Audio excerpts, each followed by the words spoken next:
सास ससुर का मुंबई पहुंचने पे कितना शानदार स्वागत हुआ, ये तो सबने देख ही लिया है। जहां एक तरफ इससे भैया भाभी ये सब लोग ट्रोल हो रहे हैं, वहां इसके साथ साथ ट्रोल होने के लिए डब्बा भी है और फनी भी है। कहीं ना कहीं कोई भी बात हो जाए, डब्बा कोई मौका नहीं छोड़ती कि किसी तरीके से भैया भाभी को शेड किया जा सके। आखिरकार ससुराल जानी जो जाती है वो भैया भाभी से ही जानी जाती है। यानी आज की डेट में तो सारा चार्ज किसके पास है? जनाब के पास है। तो जनाब ट्रोल होंगे ना, तो इसलिए जानबूझ के उसने ये सब होने दिया। और व्लॉग के नीचे जो इतने सारे कमेंट आ रहे हैं वो भी उसने सारे के सारे कमेंट पढ़े होंगे। बहुत सारे कमेंट तो डिलीट भी कर दिए क्योंकि कमेंट की टोटल नंबर्स कम हो रहे हैं। तो चलिए इस यादगार व्लॉग के बारे में बाकी बातें करते हैं। मौधा से चली है तो विदा लेकर आई है डॉटर खाला से, और डॉटर खाला से ऐसा विदा लेकर आई है कि अगर ज़्यादा देर वहाँ रुकती तो उसका रोना निकल जाता।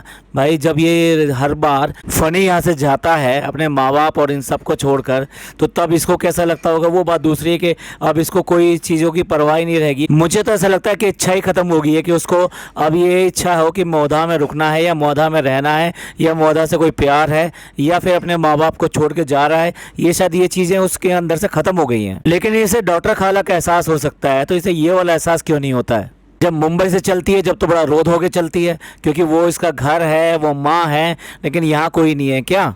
तो ये फीलिंग्स का दोगलापन क्यों? अब आप ये नोट कर सकते हैं इस टाइम इसकी हंसी खुशी आवाज़ ये सारी चीज़ें नोट कर सकते हैं। लेकिन मुंबई जाने के बाद में जैसे ये अपने घर में पहुंची थी और अपने पहुंचने के बाद में जब ऊपर आई थी उसको इसको कंपेयर करके देखिए, आपको सब समझ में आ जाएगा कि वहाँ पे नीचे क्या ड्रामा हुआ है। चलिए फास्ट फॉरवर्ड से वापस आते हैं। तो अब जब वो ये कह रही है कि मेरे को रोना निकल जाता है, तो फनी भी सिर्फ कॉपी कर रहा है, मजाक उड़ा रहा है। भैया मेरे को भी रोना आ रहा है इस समय क्योंकि मैं भी जा रहा हूँ मौधा छोड़कर।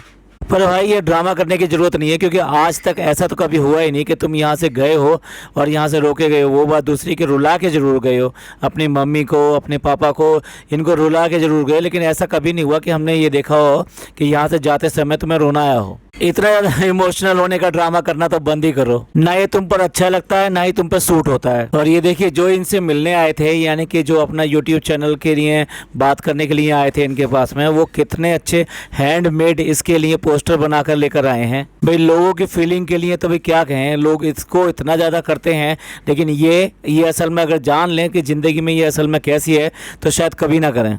जाने से पहले प्यारी फूफी इसको विदाई दे रही हैं तो उसको लेने से मना कर रही है क्योंकि आज से पहले तो कभी इसने लेने से मना नहीं किया, हर बार लेके रख लेती है। और हर बार इसके व्लॉग्स में ट्रोल होती है कि भी तुम लोग फूफी के लिए कुछ नहीं करते हो, जबकि तुम्हारा फ़र्ज बनता है फूफी के लिए करने का, लेकिन जो भी कुछ करते हो खालाओं और बस इनके हिस्से में ही आता है और किसी के हिस्से में कभी नहीं आता।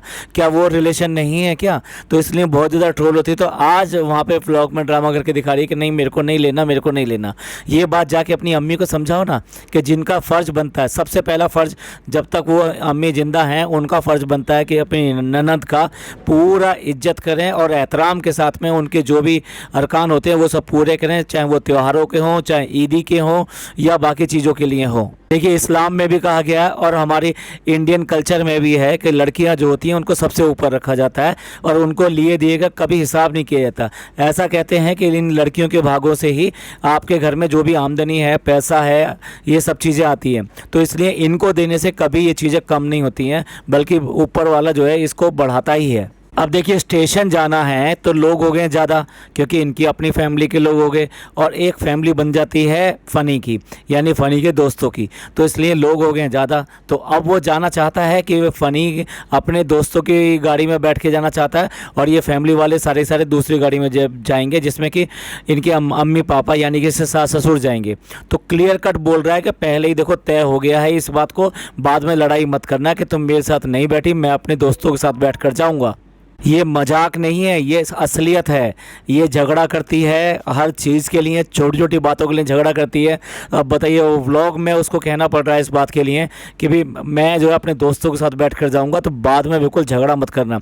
ये दिखाता है इस बात को कि कितनी झगड़ालू है, ज़रा सी बातों पर कितना झगड़ा करती है। अब देखिए अपने साथ में सास ससुर को तो लेके जा ही रही है क्योंकि वहाँ पर होटल जो इन्होंने रेस्टोरेंट खोला है उसका इनाग्रेशन होना है। अगर इनाग्रेशन उनसे नहीं हुआ तो और भी ज़्यादा ट्रोल होगी और भी ज़्यादा ये नीचे आएगी। इससे पहले भी देख लीजिए, इसने जो भी कुछ किया है ना वो खुद ही किया है, कभी उनको कभी नहीं पूछा सास ससुर को, चाहे वो ट्रैवल एजेंसी का उद्घाटन हो या कुछ भी हो, सब चीज़ें जो है ना खुद ही करी है इसने। तो एक तो सास ससुर को ले जाना जरूरी था, तो इसलिए उनको लेकर जा रही है, और साथ साथ लेकर जा रही है अपनी रुखसाना बाजी को, और एक और जो लड़का इनके पास रहता है जो कि गूंगा बहरा लड़का है, वो उनको लेकर जा रही है। अब ऐसा नहीं है कि ये जो अपने हाउस हेल्प वगैरह जो होते हैं इनके लिए बहुत बहुत ज़्यादा अच्छी है कि भाई चलो उनको भी लेकर जा रही हूँ मैं, उनको भी मुंबई घुमाऊंगी, उनको भी सब कुछ चीज़ें दिखाऊंगी। ना ना ना ना ना ना, ये बहुत ज़्यादा प्लानिंग से चलती है और अपनी कन्वीनियंट देखती है, उसी के हिसाब से लोगों को चुनती है और उनको ही अपने साथ लेकर जाती है।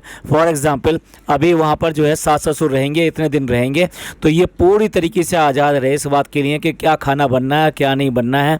तो ये सारी जिम्मेदारी कौन संभालेगी? ये रुखसाना बाजी संभालेगी। तो इसलिए वो तो एज इट इज़ जैसे यहाँ उन्हें करना था मौदा में, सेम वहाँ पे काम पे लग जाएंगी और इसके सारे कामों को कर देंगी। और दूसरा वो जो लड़का जा रहा है वो इसलिए जा रहा है क्योंकि फ़नी तो अभी इस समय इनिशियली अपने रेस्टोरेंट के कामों में ज़्यादा बिजी रहेगा, तो वो घर पर इतना टाइम देगा नहीं। तो ऐसे में मम्मी पापा का जो भी छोटे मोटे काम होते हैं, कुछ भी होते हैं, तो वो कौन करेगा? वो लड़का कर देगा। तो इस तरह से अपने आप को बिल्कुल फ्री रखना चाहती है ये, जिससे कि इसकी व्लॉगिंग और इधर उधर जो आना जाना होता है, जो बार बार भाग कर शॉपिंग मॉल जाती है, कभी बाहर घूमने जाती है, कभी जो है वहाँ पे खाना खाने जाएगी, कुछ भी करेगी, तो ज़रा सी चीज़ें भी लेने के लिए बाहर पहुँच जाती है कि भाई चलो अब अदरक ले आते हैं, अभी हरी मिर्च ले आते हैं, और अब बेसन नहीं था हमारे घर में और सूजी नहीं थी, इसके घर में कभी कुछ होता ही नहीं है, अब चप्पल दिला जाते हैं, अब सूट दिला लाते हैं। तो ये सारी कहानियाँ इसकी चलती रहें, इसलिए आज़ादी के साथ में ये अपने सारे काम कर सके, इसलिए इन दोनों को लेकर जा रही है। ऐसा नहीं है कि ये इनके लिए बहुत ज़्यादा मददगार हो गई है या कुछ ऐसा। अगर ऐसा है तो ऐसी मदद कर देना इनकी जो इनके घर में कुछ बढ़ोतरी हो जाए, घर में कुछ और आ जाए। और फ़नी तो इसका भी बाप है बिल्कुल निचोड़ने में, ये कंजूस है तो वो महाकंजूस है। अब आप देख लीजिए, अगर इसके सास ससुर जा रहे हैं तो एक दो नहीं, कितने लोग जो घर पर छोड़ने के लिए उनको आए हुए हैं कि भी वो मुंबई जा रहे हैं, तो उनको बाय और सी ऑफ कहने के लिए आए हुए हैं। इसी तरीके से जब ये अपने वहाँ हज से आए थे तब कितने लोग इनके यहाँ मिलने के लिए आए थे, हज पे जा रहे थे तब कितने लोग मिलने के लिए आए थे। तो ये होता है ट्रेडिशनल स्वागत या फिर सी ऑफ जो होता है। लेकिन आप यहाँ मुंबई का देख लीजिए, मुंबई में इन्होंने इनकी कितनी बेइज्जती कर दी वहाँ पे ले जाकर। फर्स्ट टाइम जो है, फर्स्ट टाइम नहीं सॉरी सेकंड टाइम वहाँ पे ससुराल में जा रहे हैं, लड़के के ससुराल में जा रहे हैं, और उसके बाद में इतना ठंडा स्वागत। अब बताइए, अगर वहाँ पे मुंह भी मीठा कराया तो वो भी जो डिब्बा है डिब्बे से खोल खोल के करा रही है कि कोई एक लड्डू की बजाय कोई दूसरा लड्डू ना ले ले। ये कोई तरीका होता है? अरे आप किसी प्लेट वगैरह में कुछ रख दीजिए, उसके बाद में आप उनको हाथ से दे सकते हैं, कैसे भी दे सकते हैं, लेकिन कम से कम कोई तरीका भी तो होता है ना। या बिल्कुल तरीका ये भूल गए हैं कि भाई किसकी इज्जत कैसे की जाती है और क्या मैनर्स होते हैं, क्या एटिकेट्स होते हैं। और ये सारा तमाशा दोनों बैठे हुए वहाँ पर देख भी रहे हैं, यानी कि फ़नी भी देख रहा है और साथ साथ ये डब्बा भी देख रही है। होने दो भी, होने दो, भाई भाभी ट्रोल हो रहे हैं इसके लिए, क्योंकि जिम्मेदार तो वही कहे जाएंगे, घर तो उन्हीं का है ना। और नौटंकी तो देखिए, कह रही है कि इस बार मुझे मौदा से जाना बहुत बुरा लगा, क्योंकि हम इतना यहाँ पे मज़ा आया, इतना प्यार मिला, और यहाँ पर मैं पहले भी आती थी, बचपन में भी आती थी, छुट्टियों में भी आती थी, तो मुझे बहुत अच्छा लगता था, तो इसलिए इस बार मुझे मौदा से जाना बहुत बुरा लगा। तो भाई यहीं बस जाओ ना, ये ड्रामे क्यों कर रहे हो? यहाँ से आसपास इतने सारे सिटीज़ हैं, तुम्हारा रेस्टोरेंट खोलना होगा, तुम्हारा रेस्टोरेंट खुल जाएगा, जो करना होगा वो हो जाएगा। कितने सारे लोग हैं जो 1.5 से 2 घंटे की ट्रैवलिंग करके अपने जॉब पर जाते हैं, अपने काम पर जाते हैं या अपने बिजनेस पे जाते हैं। इसमें कौन सी ऐसी बड़ी बात होगी? वहाँ पर तुम्हारा सब कुछ है, तो रुक जाओ ना फिर यहाँ पे। ये ड्रामा क्यों कर रहे हो? ड्रामा क्यों दिखा रहे हो कि भाई नहीं ठीक है, मुझे आज यहाँ से जाना अच्छा नहीं लग रहा, बहुत बुरा लग रहा है। बाय करते समय कह रही है कृष्णा से बाय कर लो, और वो फ़नी ये कह रहा है कि पापा से पैसे दिलवा रहा है कि 100-200 रुपये दे दो।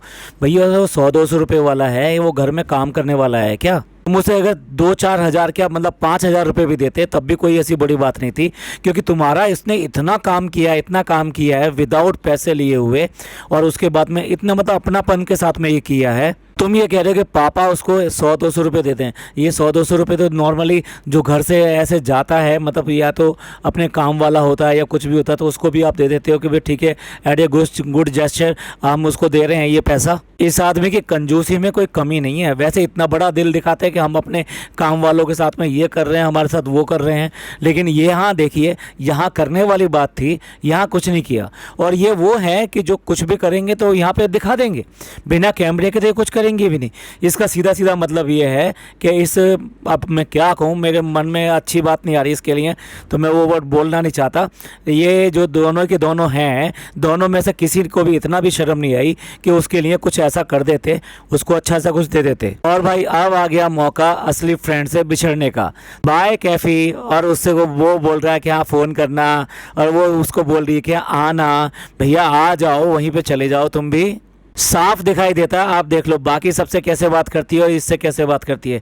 इसको बहुत ज़्यादा मजा आता है इस चीज़ में। भाई कुछ पता नहीं, एक जो हमारे पड़ोसी में भी एक वो है, व्लॉगर है, उसने भी ऐसे ही किया था कि दिखाने के लिए कोई और था और फिर मज़े करने के लिए कोई और था।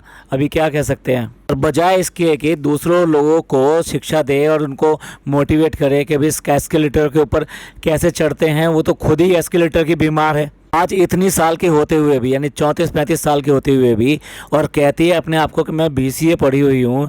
कहाँ से है? मुंबई से ही है। और उसको एस्केलेटर पे जो चढ़ना नहीं आता या एस्केलेटर को यूज़ करना नहीं आता। भैया शर्म की बात है, ड्रामेबाजी की भी हद है।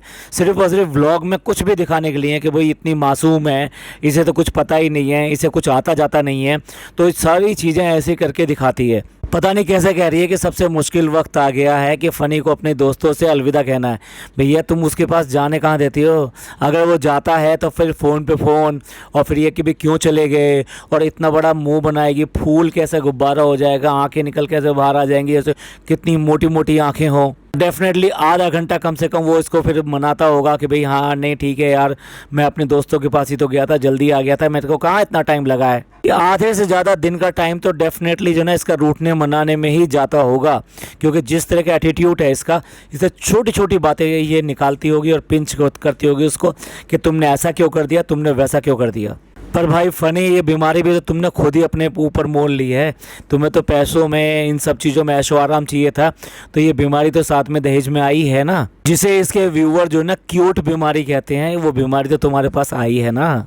दिल वाले लोग कैसे होते हैं, या कि ये कहिए कि बड़े दिल वाले लोग कैसे होते हैं, या मैनर्स क्या होती है, एटिकेट्स क्या होती हैं, ये समीर भाई इसको देखिए। वो कितनी गर्म जोशी के साथ में इसके पापा से, यानी इसके ससुर से मिले हैं, और कितनी देर तक उनको हक किया है, कितने प्यार से हक किया है। वो छोटा आदमी जरूर है, लेकिन उसका दिल बहुत बड़ा है। वही कहता है कि अब्बा आप मेरे पास ही रहना। लोग क्या है, बहुत प्यार करने वाले हैं, ऐसा नहीं है कि सब इनके जैसे हैं। आम आदमी बहुत अच्छा होता है, बहुत प्यार करने वाला होता है, लेकिन इनको तो ड्रामेबाजी करके दिखानी है। अगर प्यार करके दिखाना है तो सिर्फ कैमरे के सामने, व्लॉग के सामने, और उसके अलावा तो घर के अंदर क्या हाल चल रहा है कि इतनी घमासान मचा पड़ा है कि शायद महाभारत की लड़ाई भी जो है ना कम पड़ जाए। और ऐसी राजनीति चल रही है एक दूसरे के प्रति कि कोई किसको कहाँ वार कर रहा है, क्यों दिखा रहा है, ये सारी चीज़ें एकदम से तो हम साथ साथ है तो पता नहीं कहाँ गायब हो गया है। अभी थोड़ा सा व्लॉग का और बाकी हिस्सा रह गया है, लेकिन मुझे किसी अर्जेंसी में निकलना पड़ रहा है, तो इसको यहीं क्लोज़ करते हैं और मिलते हैं अगले पॉडकास्ट में। ये पॉडकास्ट आपको अच्छा लगा तो प्लीज़ लाइक कीजिए, सब्सक्राइब कीजिए, शेयर कीजिए। थैंक यू, धन्यवाद, शुक्रिया।